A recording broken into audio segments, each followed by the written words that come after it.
আলাইকুম রহমতুল্লাহ। আমি মোহাম্মদ নুরুল আমিন, পিতা মোহাম্মদ নুরুল ইসলাম, মাতা মোসাম্মদ জাহানারা বেগম। আমি গতকাল 11 তারিখ দুবাই থেকে বাংলাদেশে এসেছি। সন্ধ্যা 7টায়, 7:30টায় আমি বিমানবন্দরে ল্যান্ড করি।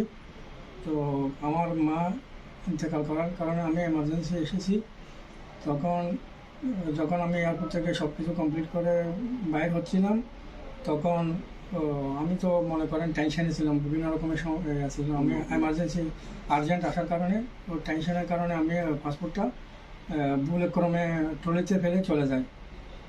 আমার সামান টামান সব নিয়ে গেছি এবং তারপরে এই পাসপোর্টটা আজকে সকালে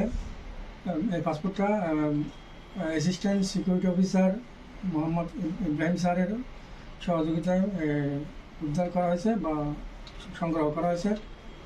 তারপর আমি এটা আজকে উনি সকালে আমাকে ফোন দেওয়ার পরে আমি এখানে এসে আমার পাসপোর্টটা আমি সংগ্রহ করলাম।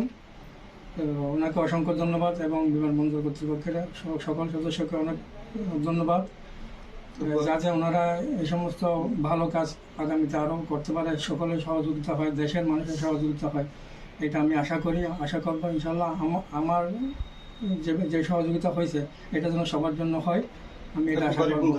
আমি হচ্ছে চট্টগ্রামের রাউজান থানা। জি।